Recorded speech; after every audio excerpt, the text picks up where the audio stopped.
একদিন এই পৃথিবী ধ্বংস হয়ে যাবে।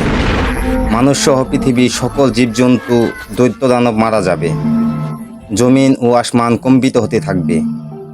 জমিন ফেটে যাবে। বাড়ি গাড়ি পাহাড় পর্বত ধূলিত তুলার মতো উঠতে থাকবে। অতঃপর শুরু হবে নতুন এক জীবন। সেই জীবনের নাম আখিরাত। সবাইকে এই দুনিয়ার সকল কাজকর্মের হিসাব দিতে হবে। কে যাবে জান্নাতে, কে যাবে জাহান্নামে। মহান আল্লাহ রব্বুল আলামিন সবাইকে পুনরায় জীবিত করে হাসরের ময়দানে দাঁড় করাবেন।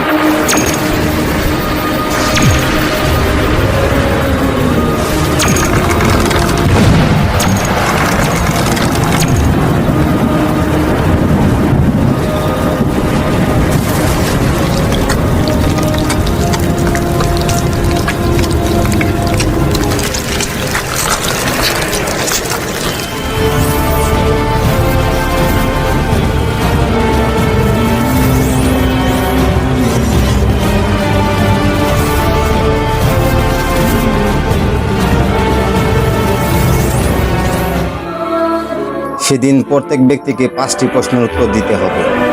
হাদিস শরীফে এসেছে, কিয়ামতের দিন কোনো আদম সন্তান 5টি প্রশ্নের উত্তর দেওয়া ছাড়া এক পাও নড়তে পারবে না।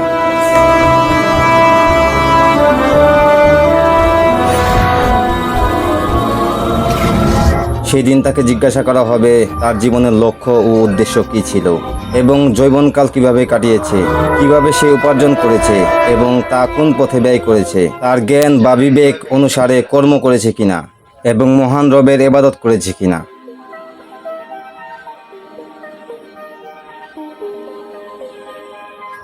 সে তার নিজের স্ত্রীকে আগুনে পুড়িয়ে হত্যা করেছে, অতঃপর সে জাহান্নামী।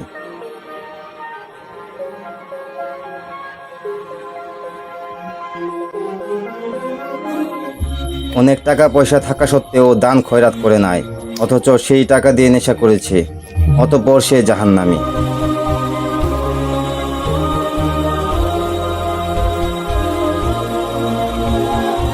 সে একটি মেয়ের সাথে জিনা করেছে এবং সে সর্বদা খারাপ কাজে লিপ্ত থাকত, অতঃপর সে জাহান্নামী।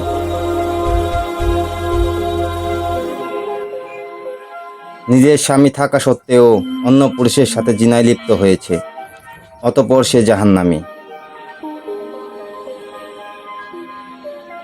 ইসলামের দৃষ্টিতে সুদ ও ঘুষ নেওয়া হারাম, এই হারাম কাজে লিপ্ত হওয়ায় অতঃপর সে জাহান্নামী।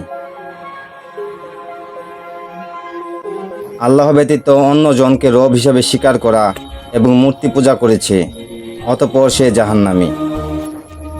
তারা তাদের কৃতকর্মের কারণে জাহান্নামে পৌঁছেছে। তারা অনন্তকালের জন্য জাহান্নামের কঠিন শাস্তি ভোগ করতে থাকবে।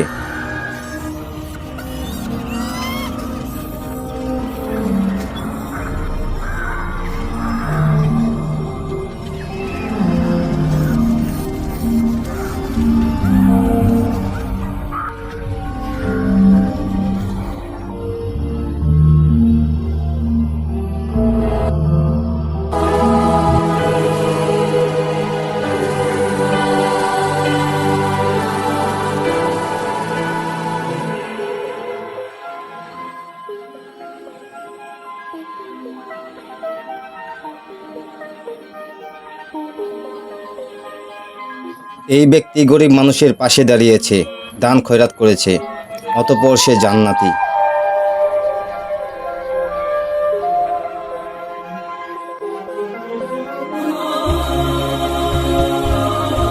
সে হালাল পথে টাকা রোজগার করেছে এবং নামাজ কালাম আদায় করেছে, অতঃপর সে জান্নাতি।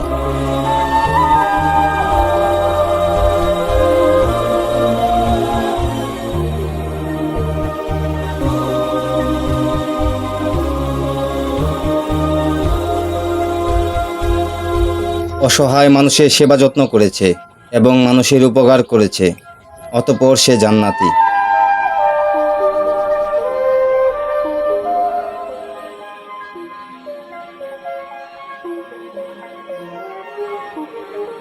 কুরআন ও হাদিসের কথা শুনে তওবা পাঠ করেছে এবং মহান রবের উপাসনা করেছে, অতঃপর সে জান্নাতি।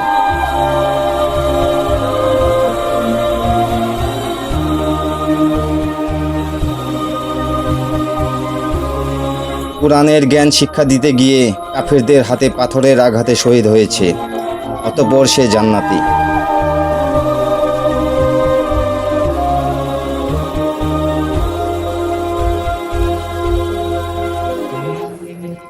যারা তাদের ঈমান ও আমলের কারণে জান্নাতে যাবে, তারা অনন্তকালের জন্য জান্নাতের নাজ নেয়ামত উপভোগ করতে থাকবে, যা কখনোই শেষ হবার নয়।